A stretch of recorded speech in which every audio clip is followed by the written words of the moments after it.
day, that too in October, this sultry in Kolkata. You don't know. Yesterday, probably you might have experienced.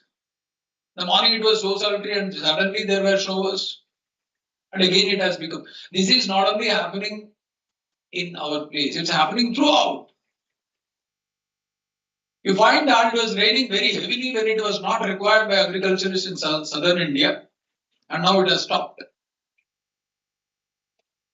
We don't know what is going to happen to the short-term crop. There are a lot of such problems there. So that means these are all, when you delve into these kind of problems, we find that at the end of the day, we have created so much of damage to the earth. And today we are, whether it is COVID or without COVID, the sustainability is going to be an important issue which has to be dealt with. Better late than never. At least now you find that there is a huge talk about ESG, and I hope that Accenture will also be having a separate segment, business segment for ESG reporting. All right. And that is going to be part and parcel of any business. The complete business model is going to be governed by the ESG, whether you are an ESG provider, an assessor, or a practitioner, or whatever it is. So probably that is where this summit is going to be very important, especially for the people with aspirations to make and strengthen the corporate world like you. It is going to be really important. You get abreast of what is happening in this area, and it has so many contours to it. So that is where probably we are trying to have a whole gamut of areas with which we may be able to cover the sustainability and how it is going to impact the different aspects, even in services or in operations, hardcore. And what I'm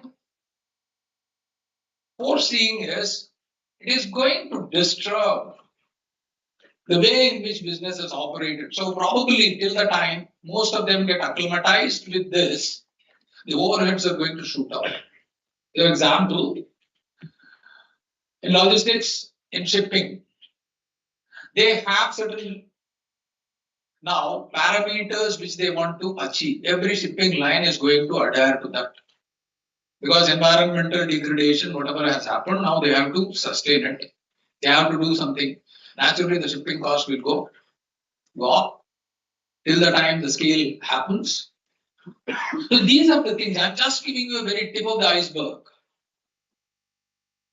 And even a service provider like a bank is trying to not only lend with sustainable practices, also practice. So the whole lot of digitization. But again, the question comes, digital, is it a green initiative? We don't know. I don't know, at least, because by the time things may happen, because the e-wastes, the quantum of e-waste which are getting generated. So now it is going to be on both the sides, the firms are forced to evaluate. Just now I was talking to the retailing people. When they said that, yes, we are going in for 1 million, whatever is the clothing size which they are talking about, I was just thinking, Acha, what you are going to do with this much of used clothes? How you want to dispose it off? See, I am selling new clothes, that's fine. How this will be disposed of? Now they have to think. So far they might have not thought about it because there is a societal system by which things were happening. Now there needs to be a conscious effort from the business system also on all these things. Probably, I think you'll be hearing a lot from the speakers who are now lined up on these issues. I know maybe it's not time for me to show my professorial talents, right? Because the keynote speaker may feel, यार ये तो lecture देना शुरू कर दिया. right? Which is my part and parcel of life. Anyhow, I mean, those kind of indications. Let me close my remarks over there as opening remarks, and I hope the Vivaan Summit will deliberate on these issues. And probably you also get to know some of the current contemporary practices which are happening, and you may be able to pull up your socks and prepare yourself for your corporate life. So, with that, let me close and wish all success for this summit and Jai Hind.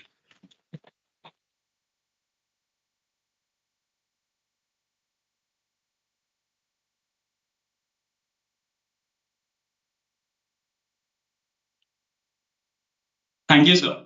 Looking ahead, sustainable digital transformation will continue to shape economies. The adoption of circular economy principles, the expansion of sharing economy, and the development of smart cities are just a few examples of future trends. These advancements will create more resilient, efficient, and environment friendly economies. This summit is anticipated to be exceptional with top tier executives from various industries converging to share their visions, experiences, and predictions about the future. I'm very sure it would be more than just an event for the students of IFT Kolkata. It's a catalyst for change, a platform for collaboration, and an opportunity to reshape themselves as better individuals. Now I'd hand it over to Shruti Goel, Managing Director, Accenture Strategy, who has led multiple business transformations with the key areas of focus being sustainability, profitability enhancement, operations excellence, supply chain assessment, and value identification. She currently leads the sustainability team, primarily focusing on circular economy initiatives. Ma'am, now I request you to take it forward.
That's right.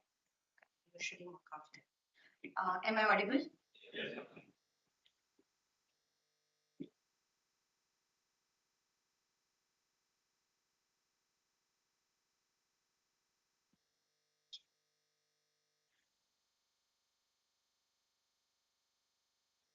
Good morning, everybody. It's a pleasure and an honor to be here today. Thanks to the IFT team, Professor Rangarajan, and the esteemed faculty to be inviting me here. The topic is fairly close to my heart and something that I'm really passionate about. And to get the opportunity to talk to you about this is something that I was looking forward to. The topic is sustainability and digital transformations and how can they go together to really create an economy that thrives, but at the same time reduce the environmental footprint, right? Let's start with a fact. If IT sector was a country, it will be the fifth largest emitter of greenhouse gases. The energy that it consumes is almost equivalent to the energy consumed by the African continent. Let it sink in for a while. Because what I just said is also means that almost 12 billion trees are being cut one year from the emissions that the IT sector is leading. So does that mean that digital transformation is all that bad? Professor Rangarajan set up the right platform for this conversation. And he said, I'm not sure if digital is really sustainable. I'll try and answer that to the extent possible, sir. The question at hand is sustainability and digital and their intersection. So the ease of the conversation today and being true to being a consultant, I would break it down into a framework. Okay, let's answer three basic questions: the why, the what, and the how. Let's start with the why.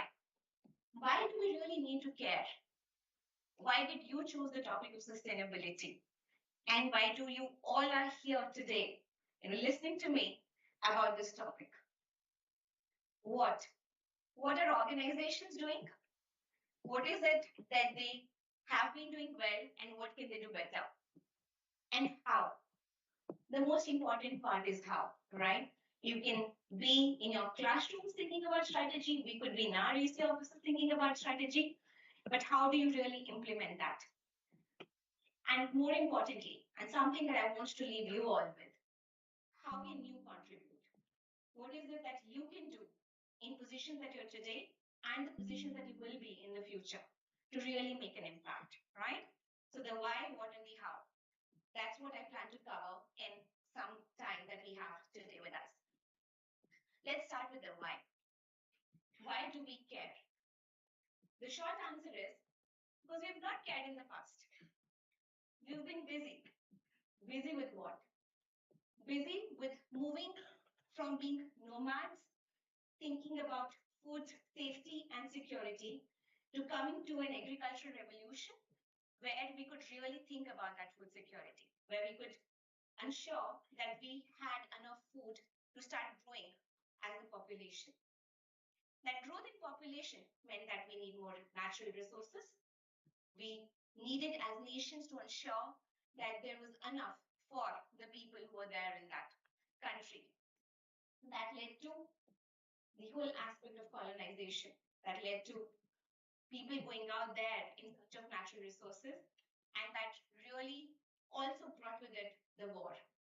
There was still that question of food safety, security, and all in all, ensuring that the people in your countries are safe out there.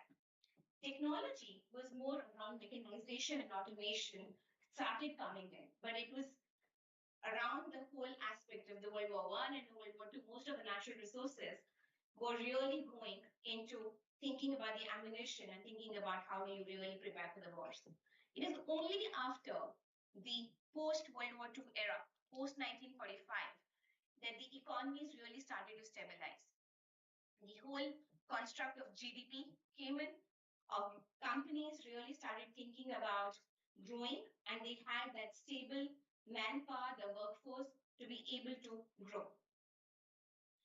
It's only when the late 20th century came in, the information age came in, is when technology really started to grow, right?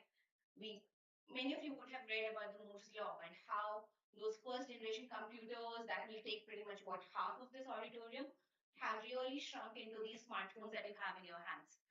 That is where the power of technology really helped exponentially grow, right? But when we were growing at that pace, were we really thinking about sustainability? Were we really thinking the impact it was creating? No. We were busy surviving, right? But now we are at that cusp when, while technology has grown and it is reaching that place where we're talking about Gen AI and we're talking about the exponential growth that digital will see from here.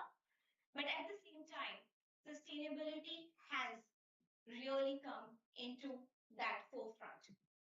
Sustainability had its own journey. It started from a phase where everybody was in denial, right? The problem did not exist. Climate change was a hoax, and people who were talking about it was just trying to get some browning points.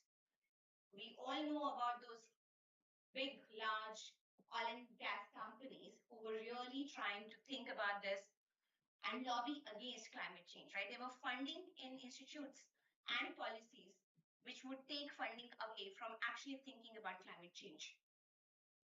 After the denial phase has come the phase of whole defense era where you will prepare and create your positions around why climate change is not important and why you should care about it. It's only recently, with the advent of the whole Paris Agreement coming into place, thinking about the reason why nations really need to start thinking about sustainability. And more than 196 countries really took that pledge that 1.5 degrees Celsius pathway is important. And you need to really make those changes, take those national commitments to do, has sustainability started to evolve. And over these years, with the COP26, now this year we'll be doing COP28, is where the nations are coming together to think about sustainability, right? So this is the time when the world is looking to grow from a technology standpoint, but unsure that sustainability, the ESG aspect of it, all in all, in sum total, the impact that we create on Mother Nature is minimized. And henceforth, the two need to go together. And that's a simple reason why we need to care about it.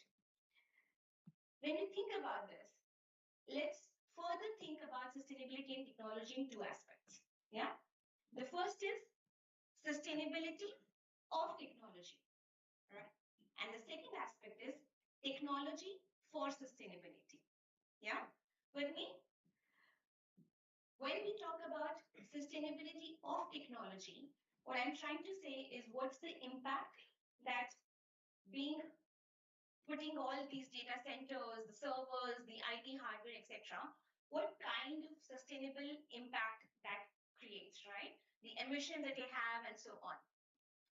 When I'm talking about technology for sustainability, what I mean by that is how can you leverage technology to really push for the sustainability outcomes? Yeah. So when we now start, have we established the why? Are you guys with me when you say why we really need to care? Do we need to care? Perfect. Then let's talk about the what. I'll break down the what into these two aspects. Okay. The first one, sustainability of technology.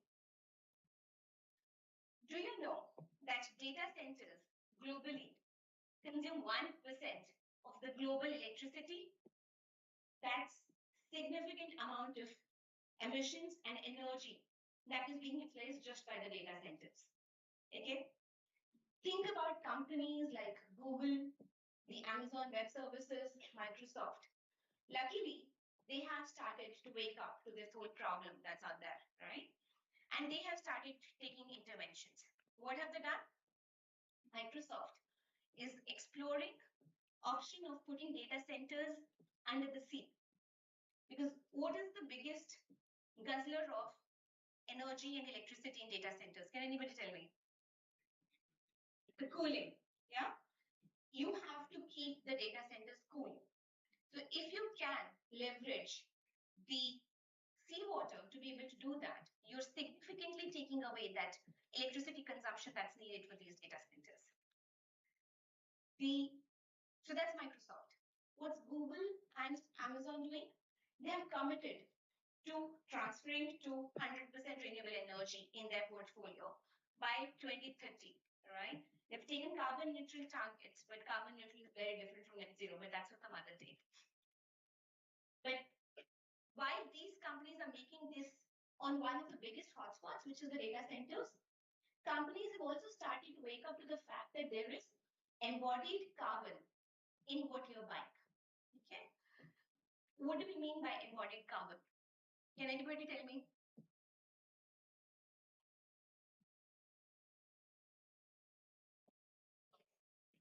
Example in the construction sector. Okay. So let's suppose we are carrying a material from location A to location B. So the energy that is required for carrying that particular material from location A to B, that energy is like the embodied carbon energy for getting that material. Perfect. That's one of the examples. That's one part of the embodied carbon, but you're right. So the embodied carbon is basically think that every rupee that you're spending will have some upstream emissions associated with that. That is embodied carbon. Whether that is coming from the material that is part of it, whether it's coming from the transportation, as sort of said, whether it is in terms of the whole mechanization and the processing of it in the factories that it's done. And that's embodied carbon. Now, anything, any laptops that you're buying, the phones, the servers, any IT equipment, even the software, right? All of that has embodied carbon.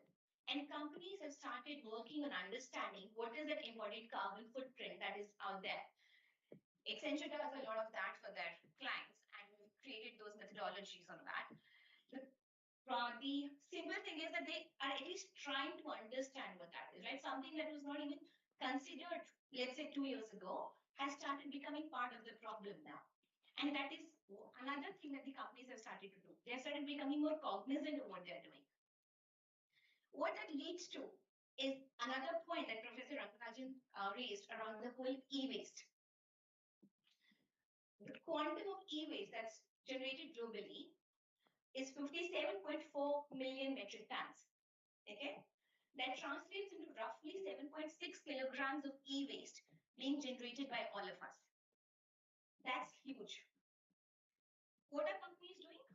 An example, Dell has started thinking about sustainability right from the product design.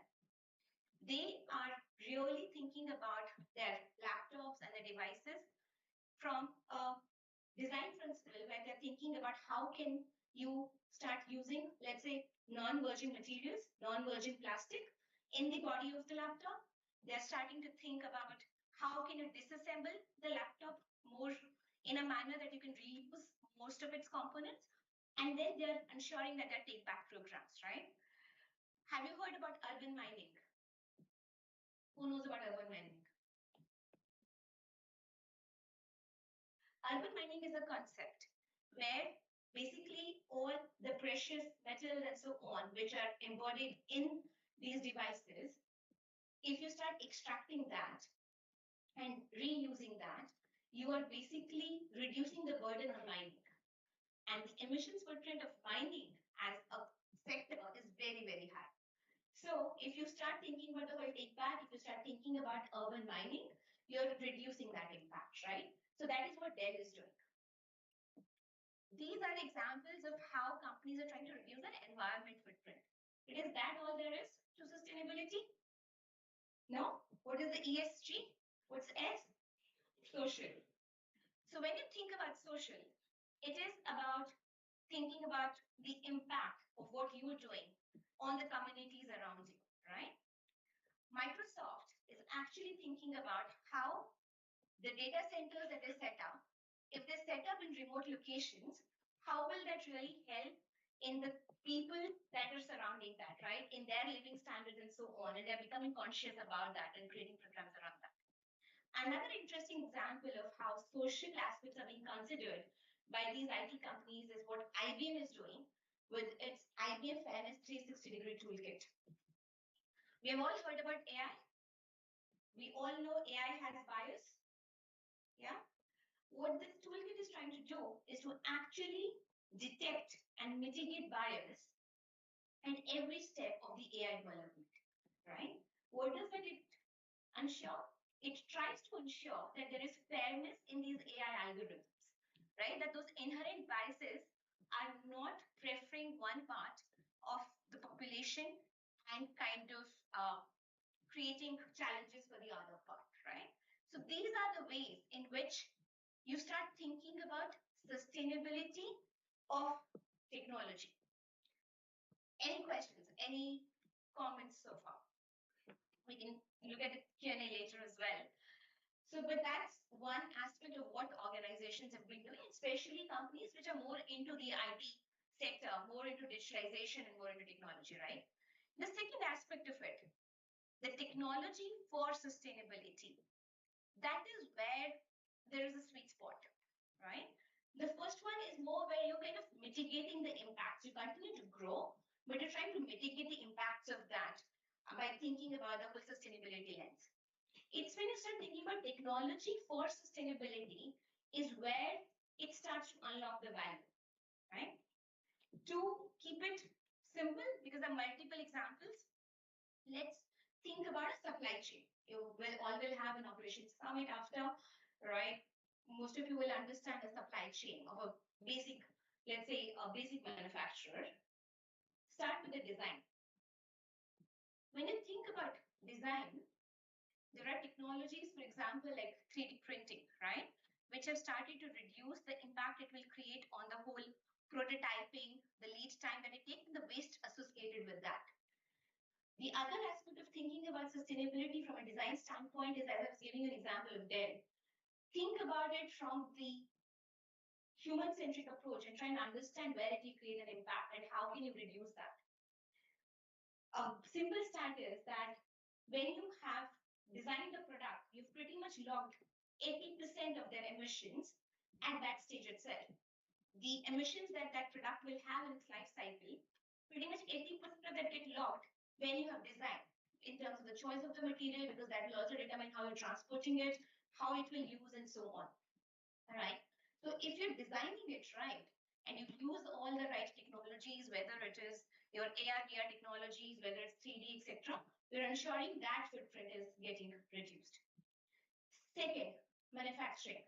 Right. I'm sure you've all read about the whole 4IR technologies and how they are helping. Right? The aspect of IoT and companies leveraging IoT and digital twins together is how they're really thinking about reducing the energy footprint of the whole manufacturing sector. That is where companies have been able to actually reduce their energy footprint by 10 to 15% while increasing the yield and the productivity that they get out of that, right? So basically growing, but with reduced emissions, right? That is called decoupling. That is decoupling your growth from your emissions, and that is what's important, okay? So next, let's take the example of transportation.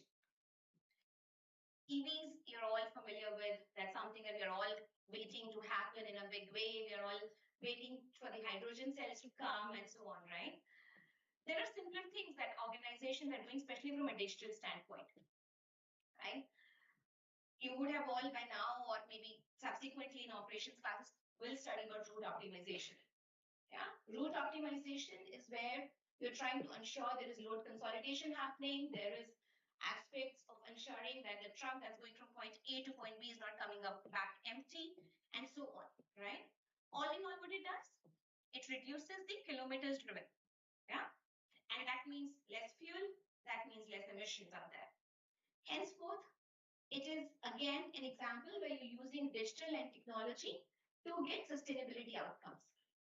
In the end, think about the end of life. Think about now that it's gone to the consumer, etc. Digital and the aspects of ensuring that there is a right to repair. I'm sure many of you would have heard about how Apple was facing this challenge, right? And there was the entire process to say that you need to have a right to repair.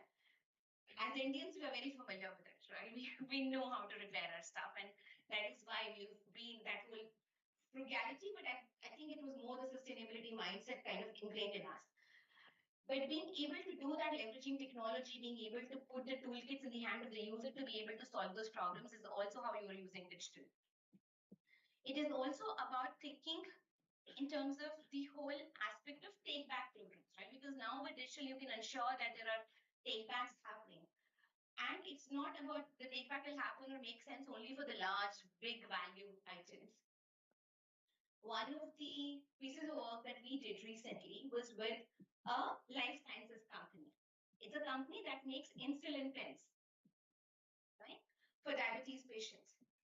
We worked with them because they wanted to take back these insulin pens because that was also creating a significant hazard to the environment, right? And we have designed the whole take-back programs for them across 5-6 countries where they had the largest operations. And they're taking back those pens and then designing them into reusing the plastic and converting that into furniture, right? You can kind of collection usually always gets contaminated, so you have to kind of do more of downcycling than upcycling. But then that is the kind of things that companies are now striving. So it's about these aspects of how you think about the supply chain and how you embed technology in each part of it to come to an outcome that will give you profitability, that will impact the cost, but also take care of the sustainability outcomes. Other examples, there are many. You are in the city of ITC. ITC's e-Chapal is a case study I'm sure you guys would have done or would be doing, right? E-Chapal was meant to empower the farmer. It was also, of course, ITC was not doing it just out of their goodness of their heart. They had profit and they had that whole efficiencies in mind, right? So it was a profitable thing for them to do. But at the same time, what that's going to help is think about fertilizer application in the whole agri space, right? It's one of the bigger levers when it comes to emissions that happens on the farm. When you apply fertilizers, the whole reaction that happens with nitrogen and so on is where the GHG emissions come.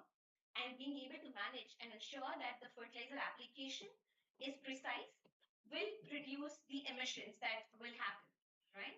So when you're able to do precision agriculture, leveraging drones, satellite imagery, being able to tell the farmer when is the right time to apply, what is the right quantity to apply, you are reducing those emissions, right? So same thing is being done by the likes of Unilever and so on. So the examples of how do you leverage technology for sustainability, there are many, and I would love to hear some of these examples from you during the Q&A. Coming to, so there are two key aspects that we've covered so far, right? We covered the why, you were all with me there. We covered the what, we covered two aspects of what. Who will tell me?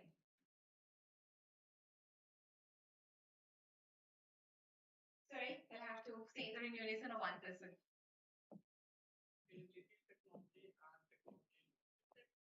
Sustainability in technology? For sustainability. Perfect. If you take away these two phrases, I think I would have done my job. The third piece. What's the third question we need to tackle? Awesome. You guys are listening. Thank you. By now, I'm sure my husband has closed off. Very good. The how. I'm going to break down the how into two parts, right? As I said, how is about how these companies have achieved what they've done, the leaders, and how you can contribute, right? How these companies have done, a simple, again, 3 I's. Okay, again, very consulting, like 3 I's. Innovation, investment, inclusion, or involvement. Okay. Innovation. Any of these technologies that I talked about, whether it is an IoT, whether it is digital twins, whether it is RFID, whether it's the whole leveraging of the way you think about precision agriculture and so on, right? This is innovation. That's applied technology.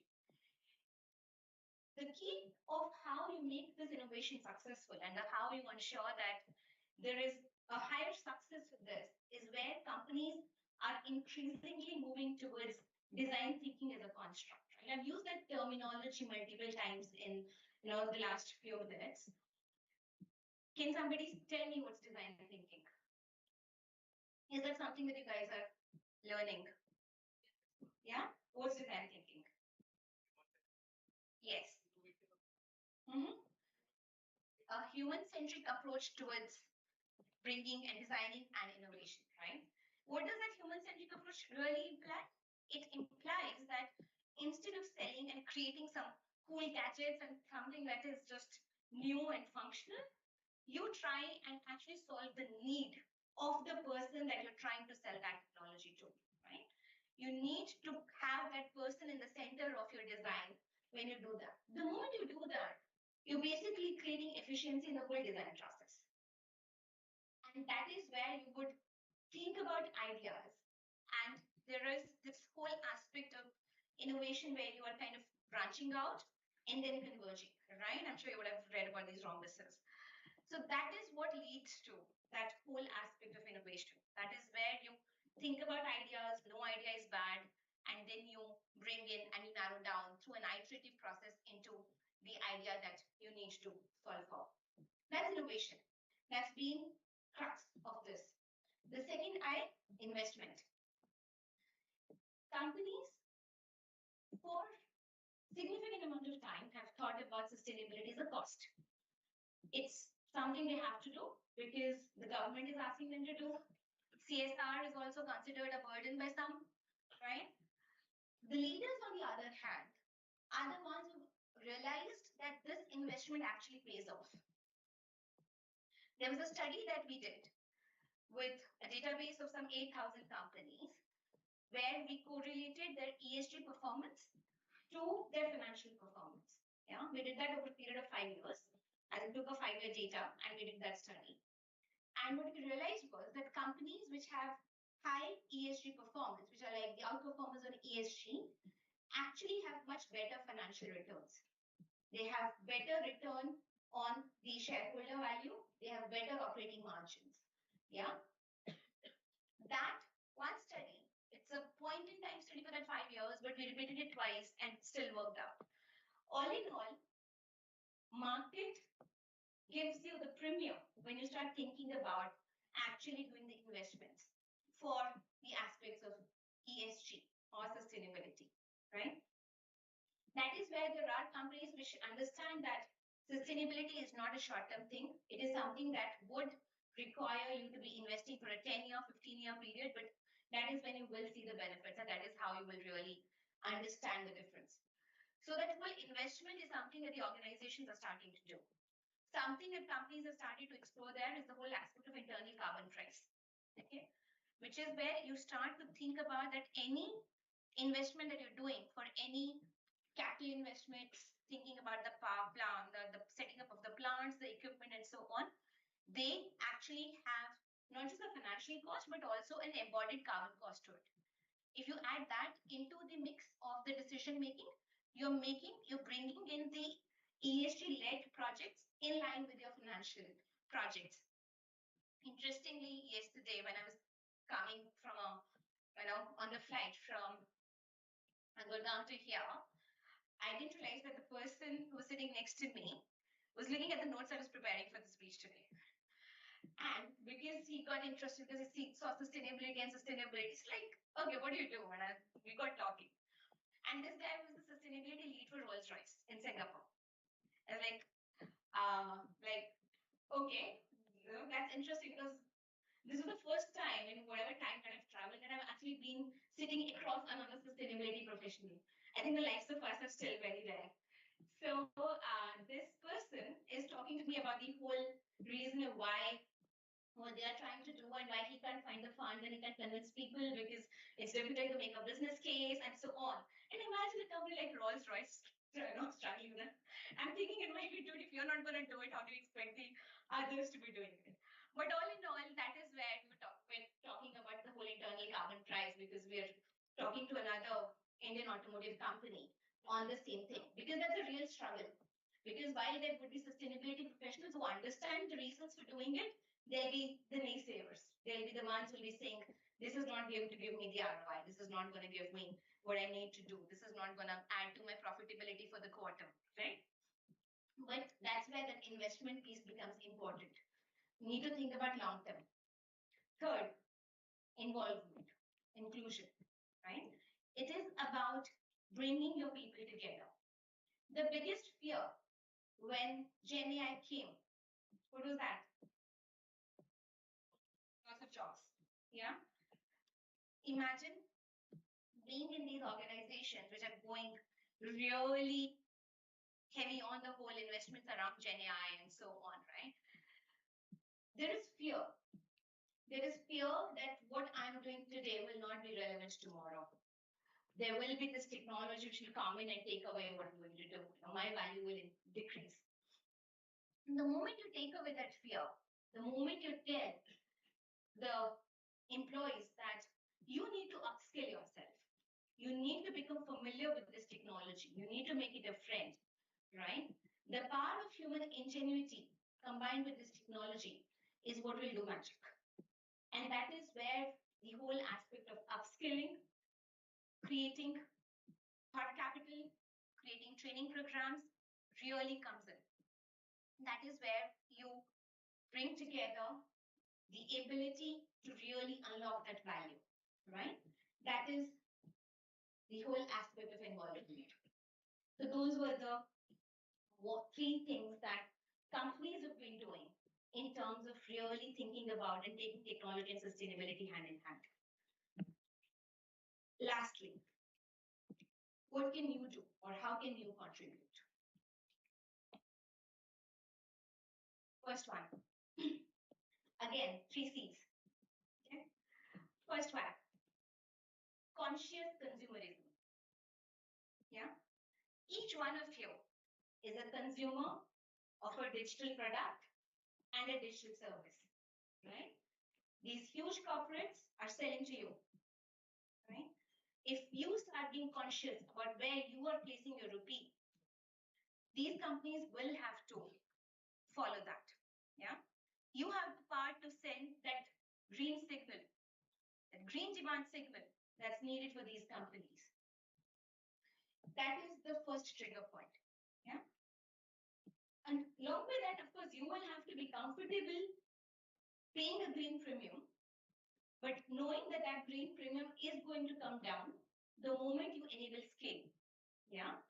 What was the cost of EVs a few years ago and the maintenance and the so on, vis-a-vis what it is today is changing, right? Because we're sending that signal. I know in my colony, I would not see any EVs in the parking lot till 2 years ago. Last year, I started seeing one, two. This year, I'm seeing at least one in every 5, 6 cars becoming an EV, right? So the transition is happening, and it's a very small time period in which this change will happen. So the more you are able to act as conscious consumers and are able to do that, the more this will become real, right? You might wonder what you can do today to make this change. This is one change that will help it. Second, confident choices. What do I mean by that? You're all business leaders for the future. Yeah? Each one of you will be making business decisions. Each one of you will be making business choices. The moment you think about those choices from a data-led perspective, the moment you use data to understand that the impact that this will have on what I'm doing today versus the future, how will that really impact not just the business that I'm going to be in today, the quarter that I'm thinking of, but the larger aspect, you will make a difference, right? The whole aspect, a large part of it is mindset. That mindset needs to change, right? And that mindset needs to change when students like you become the business leaders of the future and you are able to question the practices that are there. Yeah. That's the second part. Third, collaboration and becoming collaborative change agents. Yeah.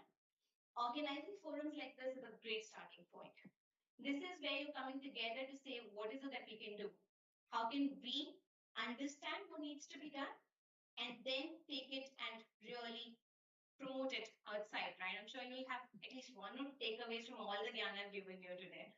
And you'll be able to take it and talk to your, fellow friends or the family and so on. I think becoming those change agents is key.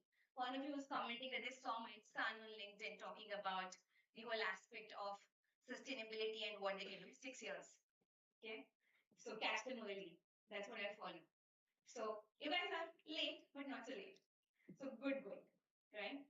The becoming a change agent starts with that whole collaboration, becoming an understanding that there is a power in voice of one, but there is a power when you do and think about it collectively. Yeah. So that is what I had to say in terms of the why, what, and the how. Yeah. I've tried to break it down into multiple frameworks. I hope you would be able to take at least one. I can do a quiz if you guys want later. All in all, in summary, the summary is simple. I really hope that humankind and we all putting and sitting here together, we are smart enough to not make ourselves extinct in our own hands. Right? That's my hope. And I firmly believe that human ingenuity, the power of human thinking, which has propelled us to where we are today, that combined with the power of technology gives you enough lever to solve the challenge we have at our hand. And that's what I really hope that each one of you is able to do in your own right. Thank you.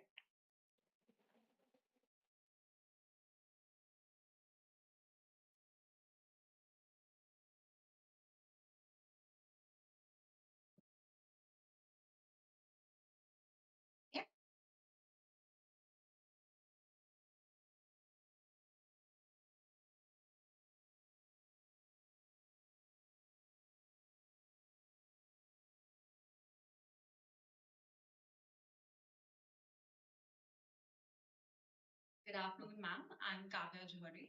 So, ma'am, you mentioned the I part, the investment. So, I wanted to understand what metrics do these companies use?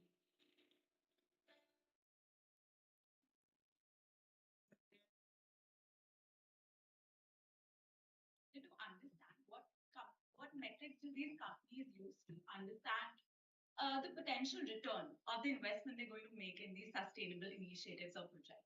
Sure, great question, Kavya. Thank you. The metrics kind of remain the same, and they should, because eventually these are the business metrics, right? Eventually, you will think about the IRR, you will think about the NPV, right? And that is what it is. The question is, how can you make it lucrative for the businesses to do that? And also think about the right value that they can see potentially. Because what happens is, at times, it is all about gut feel. Okay, you just think at the short-term cost. You don't necessarily go and calculate the entire business case of it. And as a result, you do not see the full value potential of it. I'll give an example. I'll give an example from my own experience. Last year, I was doing this project for a German company. They asked us to help them create a plan on how can they reduce their emissions by 50% by 2030. It was a subsidiary company. They had gotten a target from the group company, and the sustainability lead was fairly clueless in terms of how they go about doing it, right? The key question was that it was not a very large company. They didn't have very deep pockets. They wanted to do something about it. The group company wanted them to do it, but they wanted to make financial sense. And now the sustainability lead was thinking, how does she make the business case and get the division heads who are only going to talk about profitability and the returns to really invest in what she is going to put out there for the table, right? So we went in, we did a bit. We created a business case to help them understand and see, this is where you are today in terms of your emissions. This is where you will grow if you grow as business as usual. This is what you need to reduce as per your targets. This is the gap. We looked at the initiatives that you need to think about for them, for their industry, what those initiatives would be. And for each initiative, we created a business case. We said, this is the capex you'll require, this is the opex you'll require. And we kind of created a cumulative way. In the end, these guys were making some $1.3 million or something out of it. She was barely jumping out of her seat. She's like, I did not think a business case on sustainability will be profitable, right? So all in all, at times it becomes about the visibility of the metrics. So to answer your question, the KPIs don't differ. There could be additional KPIs when you think about the whole investment that you do, right? As I said, if you start thinking about the carbon abatement that you will do, so the tons of carbon that you will take out because of that particular initiative, depending upon where you are. I mean, in agriculture thing, it will be tens of carbon per hectare. In some other setup, it will be tons of carbon per product unit or something like that, right? But that could be a KPI. Then it is about thinking about, of course, some additional parameters to say, is there a social aspect of it, right? Not everything you quantify, but you can make sure that at least in some sense it starts. And the good thing about sustainability at times is that it's self-motivating to people. The moment we go in and we say, okay, this is a project we do, there are so many hands like, oh, I was interested and passionate, this is the idea, this is that, and so on. So you kind of channelize that energy. And that also is, in a way, a great metric for the company to think about the whole employee motivation and so on, not necessarily quantifiable, but it's there. All in all, the business metrics remain the same. You add in a layer of the carbon abatement, etc., and then you say, okay, what is the cost of abating that carbon as well? So for every ton of carbon that you're abating, when I'm saying abating, loosely think of it as reducing, then 1 ton of carbon abatement is how many dollars or euros, etc., right? So that gives you a fair idea of saying, how would you think about this? There's something called MAC curves, marginal abatement cost curves, where you try and plot these initiatives to understand which is the ones that you take and which is the ones you delay. Because there'll be some initiatives, for example, if you think about the whole conversion to solar power, for example, or thinking about the EVs, etc., depending upon the grid electricity rates and so on, you will see that at times they will have a positive business case. So it makes sense for you to take them on and then so on. So I hope that answered the question. It did. Thank you, ma'am.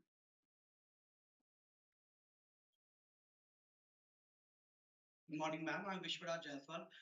So, ma'am, my question is when it comes to driving ESG agenda, do you think that the boundaries are just limited to the big shot companies? I mean, when it comes to startups or the new venture, what should be the trade-off? I mean, whether they should focus on ESG or they should invest in it in the first place, looking at the kind of investment or the R&D would be required in order to achieve the same. So, what do you have to say on that? Thank you. Great question. The question is to say what's the objective of that company, that startup, right? First question is an easy question. No, it's not a prerogative of the large companies only, and it should not be, right? A large space of companies are in the small and medium sector, and then of course the entire startup world. So I break it down for both, for you and both small and medium and the large, and the startup. For startups, eventually, and I believe that you are in the business of making money, right? The question is, you should be in the business of making sustainable money, right? Now, when you think about that from a startup standpoint, you do what you need to do to keep the lights on, right?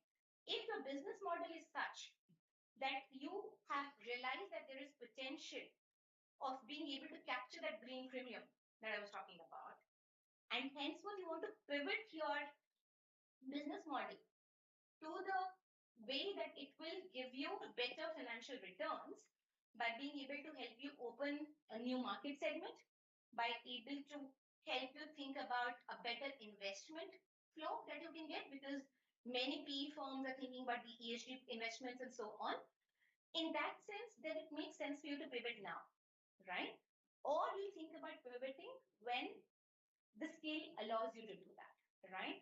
I cannot be telling a startup founder to start thinking about how he is thinking about renewable power and so on, or the impact that it will create on the society, if he doesn't know how will he pay the salary for his employees in the next month, right?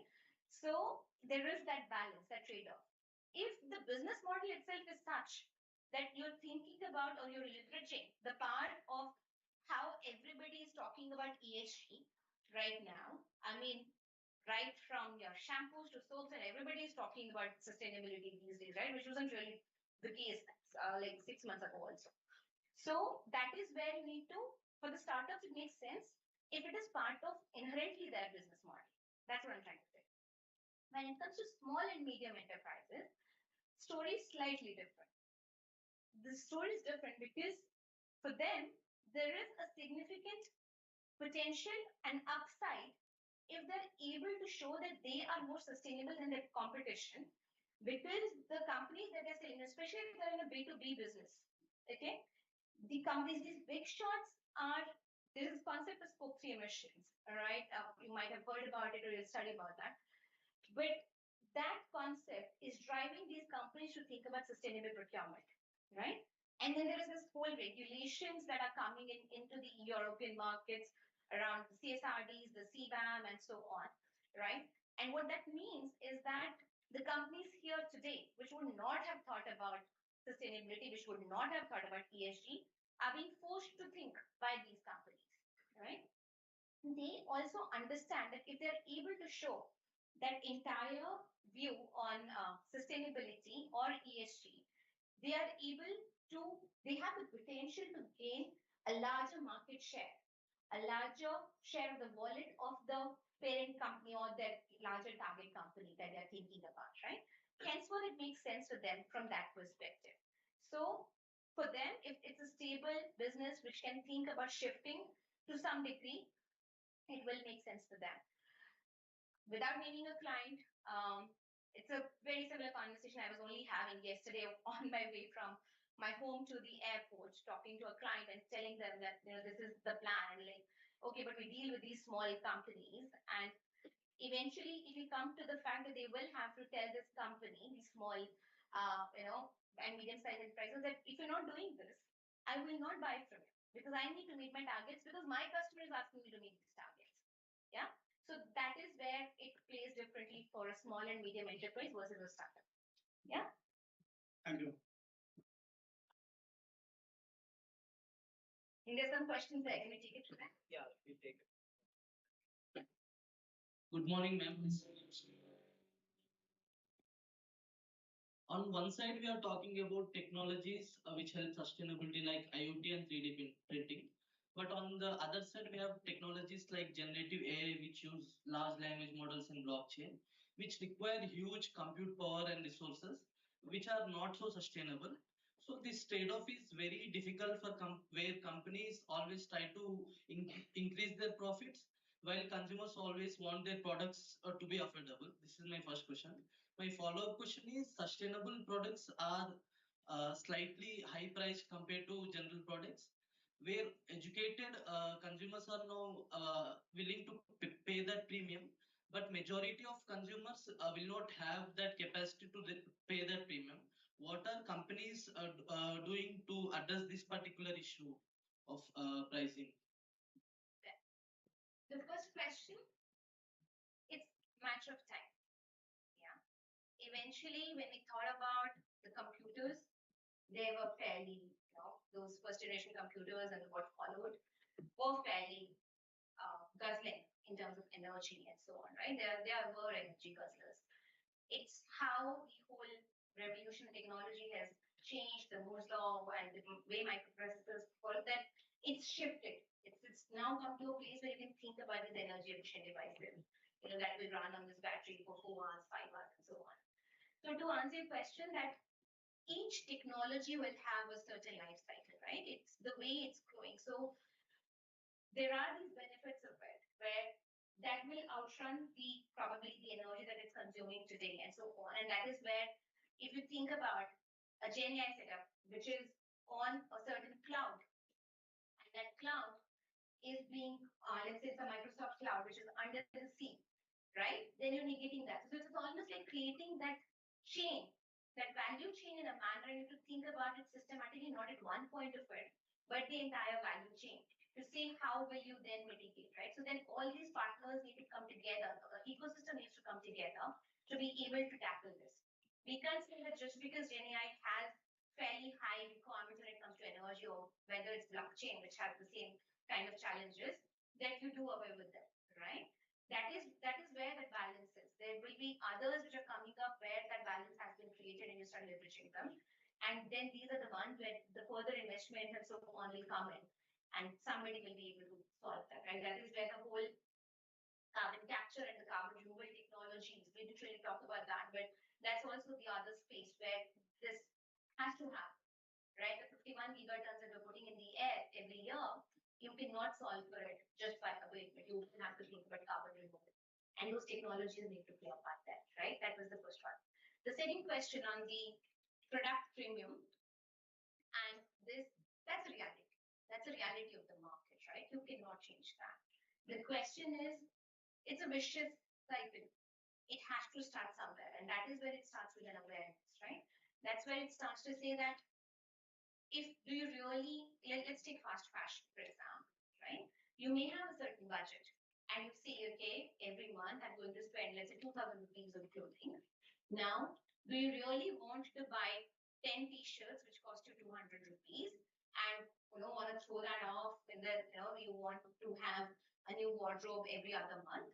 Or can you think about conscious buying and buy those 2 t-shirts which were looked at or were done responsibly, which has the quality, which you will be able to really use for a longer period, right? So there are those trade-offs, and I'm saying that people who are at that spectrum where it is difficult for them to say where is my next meal coming, to say, hey, now you need to think about how you're getting that next meal more sustainably. No. The question is, people who can make the choice, are they willing to make the choice, right? And that is where the difference comes. Because that even when they start making those choices, the economies of scale will start working to get the prices lower enough so that the tail end, they also will start benefiting from it, right? That's happening with all technologies, right? The same will happen. Yeah. Yeah. Questions from Diana? Good morning, ma'am. I'm Nilesh. When you talked about sustainability across supply chain and value chain, but when we see supply chains and value chains, nowadays companies have these across the world, and there are multiple factors that are not in direct control of the companies when we talk about value chains and supply chains. So my question is how companies can ensure that they do, responsible business within the organization and also across the value chain. Amazing question. It's a question that most of the sustainability heads and the supply chain heads of companies are grappling with, and that's giving business to companies like us.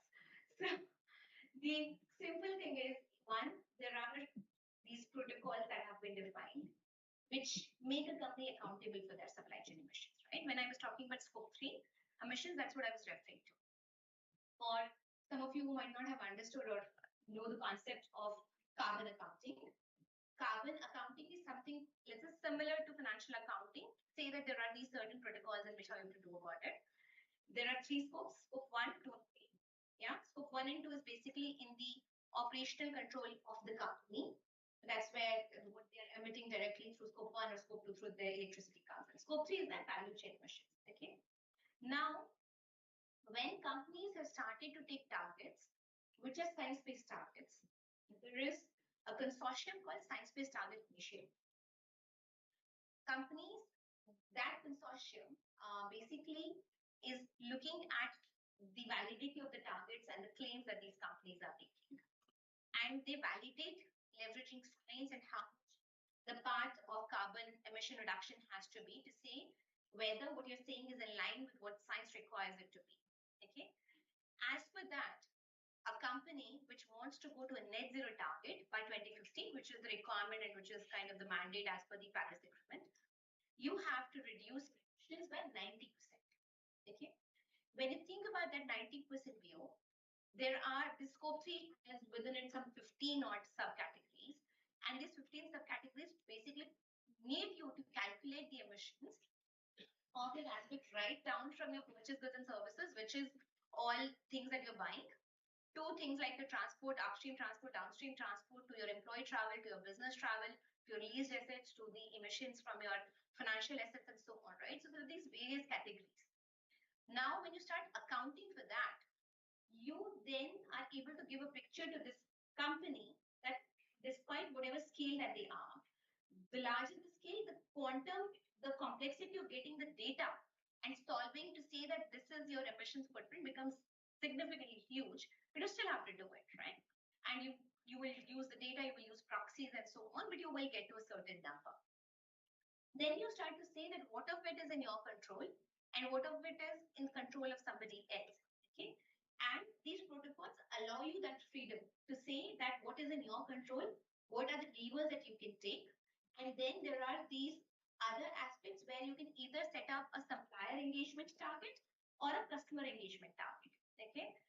The idea being, and especially the full scope 3, what it's trying to say is that it doesn't really care about double counting. Okay. It just thinks that since anyways the penetration of companies were doing it so low, any company who's doing it, let it cover the scale and the breadth that it can cover so that they are able to at least get some idea of where we are on the full emissions piece. Okay. So the double counting doesn't matter when it comes to scope 3. When and henceforth, it also allows you to for you to say that this is part of your responsibility, this is part of somebody else's responsibility. Okay. For the for most of the clients, especially how this is percolating down is where these large companies, which have, so usually how it's happening is that it goes back to actually these market signals. Okay, companies which are more into the front end retail or which are dealing with consumers like you, they are starting to get these signals to say, I need to switch. I'm sure this whole the Apple viral and the Mother Nature coming and talking, I'm sure most of you would have seen that, right? It went fairly viral, right? Why Apple is doing it? Because they have placed their products so premium that they need to say what is it that they're trying to do, right? If I have the wherewithal to buy that phone, then I also have the wherewithal to say that you need to do something to make it so expensive. Why are you charging me for it, right? So when these companies start to do it, they are then able to translate that back into their suppliers to say, now that I have taken that challenge, they can't do it. They have to pass the buck to somebody. They'll find their supplier to pass the buck, and that's the level 5. While that buck is being passed around, there's some action that continues to happen, right? So we continue to move the needle. the various companies that, for example, I was giving you that example of the group company and the subsidiary. They pass the subsidiary company. The subsidiary company will do something, then they will find the suppliers and they'll set up the supplier engagement target. So these protocols allow you to set up these customer engagement targets and the supplier engagement targets for things which are completely out of your control. But then they want you to do something for things which are in your control. A long answer, but that's how companies are doing it.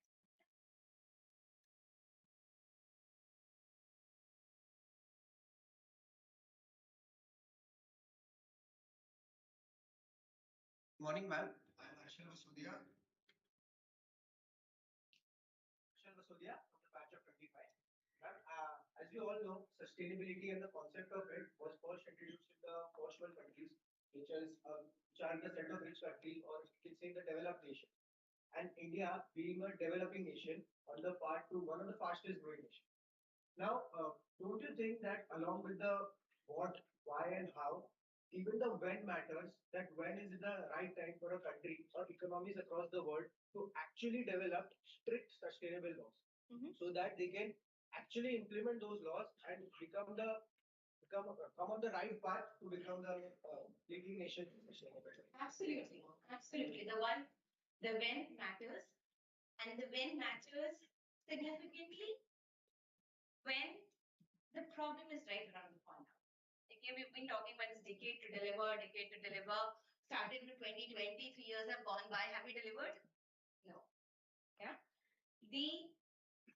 And henceforth, the when, while it matters, the when is right now. Okay. While India has taken that 2070 target of becoming a net zero with the whole push and all, and then we had to show that we are this growing nation. How can we not take a target while others have taken that target? And 2070 seems fairly far off for the kind of challenge and the problems that we have. And we don't start acting now, there is no way we are going to do it, right?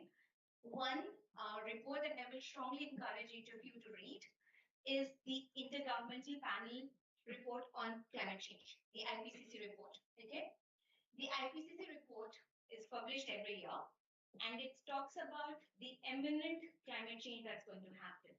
Right? They are claiming that with the way things are going, we will breach the 2 degrees Celsius mark. There will be many biodiverse systems which will really cross their boundaries to an irreversible damage, right? So while you're right, that comes as a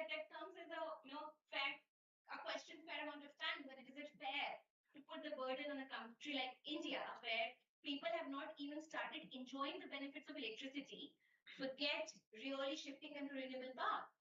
Absolutely not, right? Same for the African countries. The burden has to be shared, right? But the challenge here is that while it's somebody else who's created the mess, yeah, it's your own house. Yeah, I tell that to my kids all the time when I have to get them to clean their rooms. I did not put these books on the table. This is your room. You need to do this, right? It's the same. While it's others who created the mess, unfortunately, if we care about our people, if we care about the people on the road who will go through this sultry summers and the heat waves, we'll have to do something about it, right? So while the when matters, the when is now.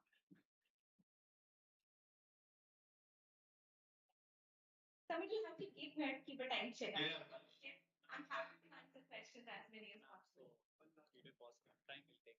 Yeah. Good morning, ma'am. I'm Kana Sharma from the batch of 24. So my question is around that certain businesses have their core business is all about carbon emissions and everything. And they try to inculcate these sustainability acts only in their secondary activities. So for them, it would always be a cost head when they're going for sustainability measures. So how would you convince them? Like, how would you even pitch them for this? Like, you should go for sustainability in your core business when the scope of sustainability is quite less, like if we go for energy sector or chemical sector. Segment of share.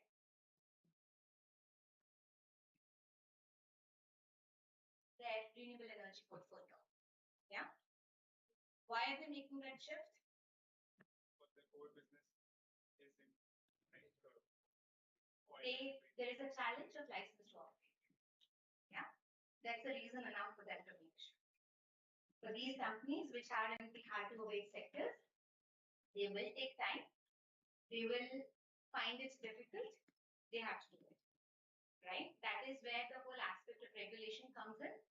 That is where the whole aspect of shareholder voices comes in. And while you can try and delay the process, eventually you need to understand that that is where the growth is. Okay. There is a company called ENI. It's again an energy company. They have made that switch in terms of decoupling their growth with their emissions. If you go and look at them, they have been growing, but they have been able to, it is an energy company, and they have shifted to more of a renewable energy portfolio. And that is where they have seen growth, because there are companies which need companies to provide them green carbon in some sense, okay, green energy. So they need to make that pivot, and that is where the first movers will then see that shift coming in. Okay, the same is true for Petronas, the same is true for how BP is looking at it, and so on. Right, so that's the energy sector. The same is true for the mining sector, right? I forget the exact number, but Rio Tinto, which is one of the large mining companies in Australia, they have the investment portfolio around the whole abatement and so on in multi-million dollars, right? If not billions. So there is this whole aspect of regulation, a license to operate, and the need to get into a market segment which will be for the long term, vis-a-vis something that's shrinking. And those are the reasons why companies have to make these hard business decisions. In this case, it's a question of when they will be able to do it. Not everybody is going to do it. The African companies, the African mining companies are nowhere thinking about ESG, at least not at the point, right? But Australian companies are. So that is where the whole regulation will come in. The way you think about the Indian sector, Niti Aayog is setting up committees to think about various sectors and how each sector is going to really think about, right? Steel, green steel. ArcelorMittal is really pushing themselves to shift towards green steel, and they're making progress, right? There are some other Nordic companies as well who've been able to think about green steel. And these companies are actually, the way they're working, to even answer the question around the investments around this, these companies are able to get guaranteed share of their demand being taken care by a certain company. Okay? To say that if I have to set up a plant for so many metric tons of green steel, there'll be companies like a BMW or a Merck or somebody will say, okay, I will already take care, 10% is mine, 20% is mine, because they want companies who can give them green steel. Right? So their investments get taken care like that. Similarly, companies, for example, recycled plastic, right? PET gets recycled pretty much 99% in India. Okay? It's the quality of that recycled plastic and whether it's food grade or not that becomes a challenge. That is where you have to think about how you look at. So there are other chemical companies which are trying to create consortiums of, let's say, a Pepsi or a Coca-Cola coming together with retailers, let's say Tesco or a Coal, and then a chemical company like an IBL or somebody to come together and create a value chain of a take-back program, so that these PET bottles come in a clean slate for in a quality that is recyclable to a food grade plastic. And these companies like a Pepsi or Coke are going to take that investment, or sorry, the demand, a guaranteed demand in a company like an IBL to say that this is my share of recycled plastic that I'm going to use, right? So that is how the mechanics of this is going to work. What answers?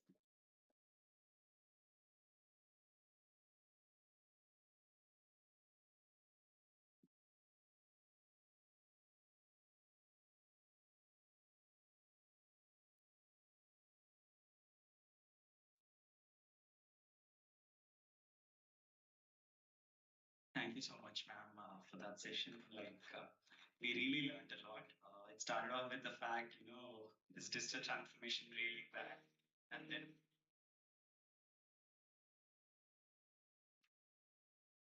started off by asking a very fundamental question: is digital transformation really bad? And then you've taken it over to the three W's: why, what, and how, about organizations implementing the technology, how history has folded itself, and then you taught us like multiple frameworks and sustainability of technology, technology for sustainability. So we've learned a lot of key terms as well, like embodied carbon, like e-waste, urban mining. So these things are really new, and these things are what we really don't look at in a classroom. And that is how our business summit actually helps in. And that is how it has bridged the gap. And sustainability is not a topic that actually we discuss in a classroom. So it's really an honor that we have you here, and you spoke a lot about that. Ma'am, thank you so much for taking the session, answering the Q&A actively. On behalf of the IFT fraternity, we have a small token of gratitude. I'd like the professors to present it to us.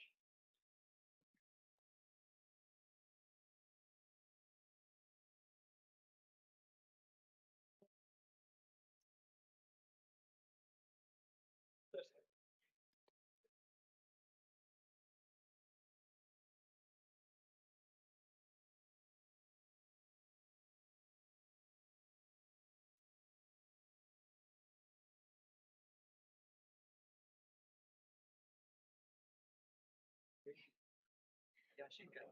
We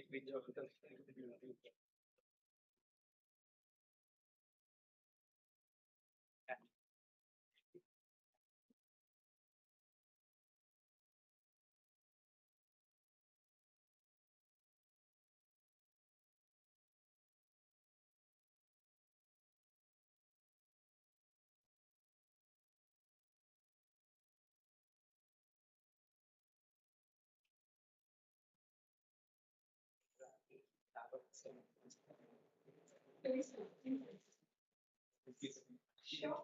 Thank you. Thank you. Thank you. Thank you.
I remember the only one of this. I will have a picture with No, you. ma'am, no, not at all.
Okay, essential